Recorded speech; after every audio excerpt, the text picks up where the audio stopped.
ஐந்து கரத்தவனை போற்றி, ஆணை முகத்தானை போற்றி, மூஷிக வாகனனை போற்றி, மூலப்பரம்பொருளை போற்றி, சித்தி புத்தி விநாயக பெருமானை போற்றி. குருவே சரணம். இணையத்தாள இணையங்களுக்கு வணக்கம். இது டிசம்பர் மார்கழி மாத ராசி பலன். மார்கழி மாதம் கன்னி ராசிக்கு எப்படி இருக்க போகுது அப்படிங்கிறத பார்க்கலாம்.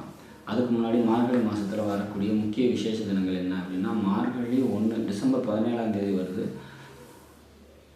இது தேவர்களோட விடியற்காலை பொழுது. இந்த நேரத்தில் நம்மளோட வேண்டுதல்களை ஒவ்வொரு தேவர்களுக்கும் நம்ம சொல்லும் போது நம்மளோட வேண்டுதல்கள் நிறைவேறும். மார்கழி மாதம் அப்படின்னாலே கோயில்களில் விசேஷ பூஜைகள் இருந்துக்கிட்டே இருக்கும். மாதம் முழுக்க 30 நாட்களும் இருக்கும்.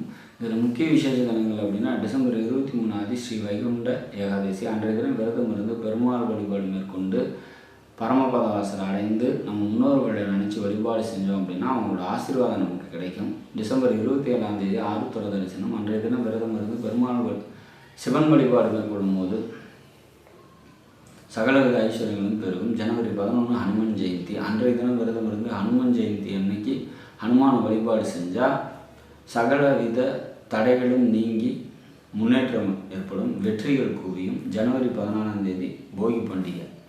அதோட மார்கழி மாதம் நிறைவுக்கு வருது. சரி, கன்னிராசியை பொறுத்த வரைக்கும் இந்த மாதம் இப்போ இருக்கும். ராசிநாதன் ராசிக்கு 4 கேந்திரத்தில் இருக்கார். கூட 12ஆம் அதிபதி இருக்காங்க. பூமி இடம் சம்மந்தப்பட்ட விரயங்கள் ஏற்படும். ரியல் எஸ்டேட், எழுத்து, டாக்குமெண்டேஷன், கமிஷன், டியூஷன் சென்டர் நடத்துகிறவங்க, இந்த மாதிரியான தொழில் செய்கிறவங்களுக்கெல்லாம் நல்ல முன்னேற்றம் ஏற்படும். புத்திசாலித்தனம் அதிகரிக்கும். உங்களோட பேச்சு திறன் அதிகரிக்கும். எதையுமே கால்குலேட் பண்ணி பக்காவாக செய்வீங்க. அதில் முன்னேற்றமான சூழ்நிலைகள் ஏற்படும். குடும்பத்தில் ஒற்றுமை இருக்கும். பெண்களால் நன்மைகள் நடக்கும். பொருளாதாரம் நல்லாயிருக்கும். குடும்பத்தில் பார்த்திங்கனாக்கா மகிழ்ச்சி நல்லாயிருக்கும். 3ஆம் இடத்துக்கு முன்னே ஆட்சி, தைரியம், வீரியம், தன்னம்பிக்கைலாம் அதிகரிக்கக்கூடிய ஒரு மாதம். இளைய சகோதரர்களால் நன்மைகள் ஏற்படக்கூடிய மாதம். பூமி இடம் சம்மந்தப்பட்ட தொழில் செய்வீங்க, ரியல் எஸ்டேட்டோ அல்லது விவசாயமோ செய்வீங்க அப்படின்னாக்கா அதெல்லாம் நல்லபடியாக இருக்கும் அப்படிங்கிற மாதிரியான ஒரு அமைப்பு. இப்போ 4ல் சூரியனும் புதனும் இருக்காங்க. அதுவுமே ஒரு சிறப்பான ஒரு அமைப்பு. புத்திசாலித்தனத்தை பார்த்திங்கனாக்கா அதிகரித்து கொடுக்கும் அப்படிங்கிற மாதிரியான ஒரு சில விஷயங்களை சொல்லலாம். அட்டமாதிபதி ஸ்ட்ராங்காக இருக்கிறது. அப்போ பிடிவாதம் குணங்கிறது கொஞ்சம் கூடுதலாக இருக்கும் இந்த மாதத்தை பொறுத்த வரைக்கும்.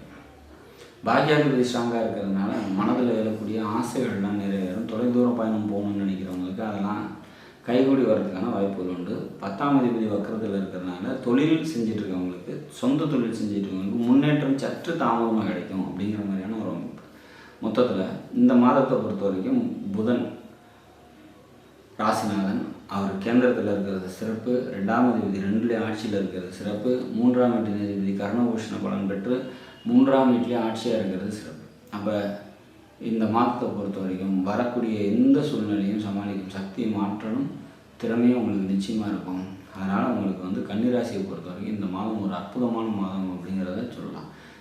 கன்னிராசியை பொறுத்த வரைக்கும் வழிபட வேண்டிய தெய்வம் அப்படின்னா மகாலட்சுமி வழிபாடு கூடுதல் சிறப்பையும் நன்மையும் உங்களுக்கு நிச்சயம் தரும். சந்திராஷ்டம தினங்கள் அப்படின்னா 22, 23, 24 3 நாட்கள் சந்திராஷ்டம தினமாக வர்றதுனால முக்கிய முடிவுகள் எடுக்காதீங்க. வெளியூர் பயணங்களை தவிர்த்து நாடும் நாட்டு மக்களும் நலமுடன் வாழ நவகிரகங்களை வேண்டிய வகையில் நன்றி, வணக்கம்.